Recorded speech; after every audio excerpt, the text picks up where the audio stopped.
우리는 어떻게 구원을 받게 되는가에 관한 바울의 개념은 다음과 같습니다.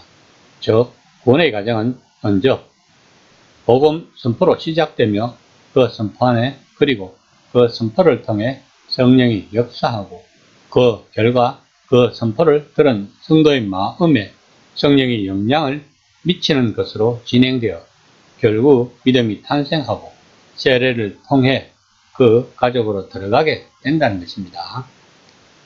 고린도전서 12장 3절 말씀입니다. 아무도 성령이 없이는 예수가 주시다고 말할 수 없다. 그런데 누군가 그렇게 고백할 때 하나님은 복음을 믿게 된 이 사람이 그 믿음의 결과로 진정한 언약 가족 안에 속한 것으로 구별되었다고 선언하신다고 바울은 믿었습니다. 초대교회 당시에 예수님을 주라고 시인하는 것은 지금 우리가 말로써 주로 시인하는 것과는 차원이 달랐다는 것을 알아야 합니다. 그 당시 로마 황제가 주로 불리었습니다. 그런데 예수님을 주로 말로써 시인한다는 것은 시대의 교류를 부정하는 것입니다. 또한 핍박을 각오해야만 할 수 있는 고백이라는 것을 우리는 알고 있어야 합니다.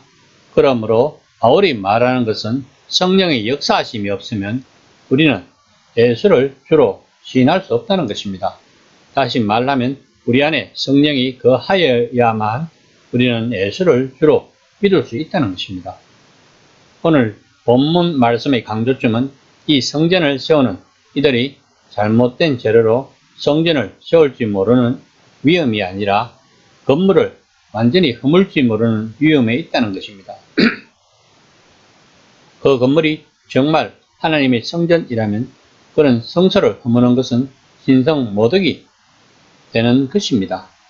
3장 12절에서 13절 말씀입니다.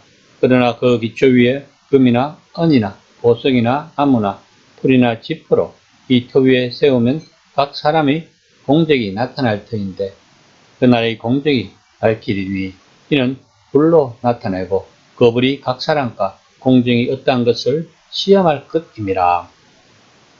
불로 태운다는 말씀은 연옥 개념과는 아무 상관이 없는 말씀입니다. 이 말씀은 모든 그리스도인에 관한 보편적인 선언이 아닙니다.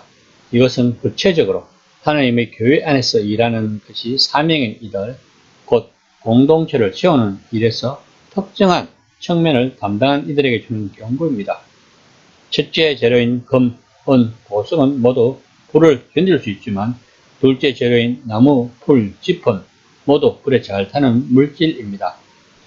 바울은 이 그림으로 임박한 불에 대한 구약 성경의 경고를 끌어옵니다.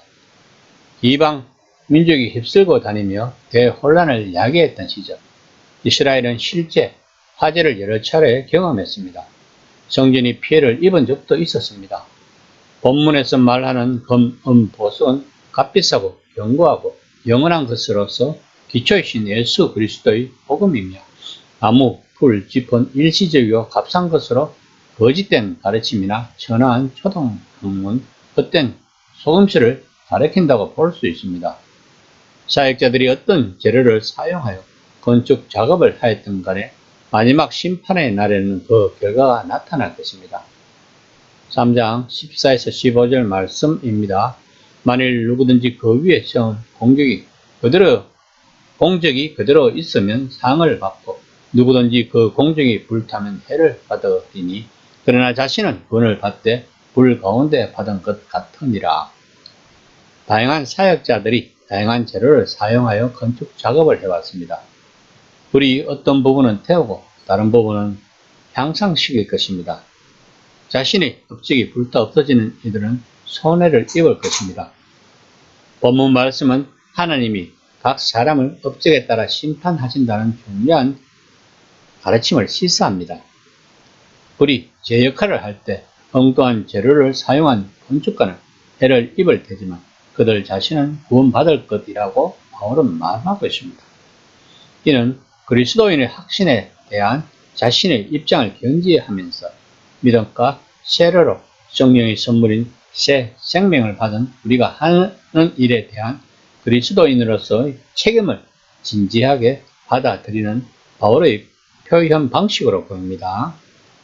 3장 16절에서 17절 말씀입니다. 너희는 너희가 하나님의 성전인 것과 하나님의 성령이 너희 안에 계시는 것을 알지 못하느냐.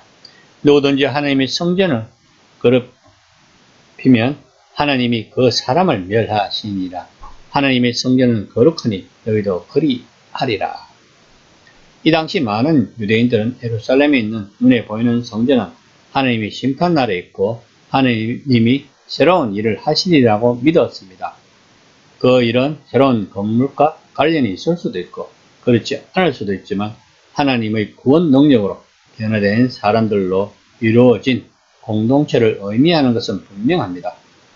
바울이 말하는 것은 하나님의 현존이 성전에 거하듯이 하나님의 영께서 기독교 공동체 안에 거하셔서 새로운 시대, 곧 이미 도래하는 시대에 성전을 대신할 기능적 대체물로 삼으신다고 말하고 있습니다. 그러므로 성전을 허무는 것은 신성 모독 행위인 것입니다. 바울은 본문에서 교회의 지도자와 교사들이 여러 임무와 책임을 진지하게 받아들여야 한다고 강조하고 있습니다.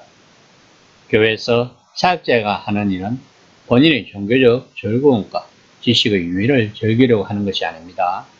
성도들의 영적인 생명과 직결이 된 것입니다. 사역자들은 올바른 재료로 지혜롭게 잘 지을 수도 있지만 엉뚱한 재료로 부실하게 지을 수도 있다는 것을 알아야 합니다. 그러면 건물이 무너진다는 것입니다.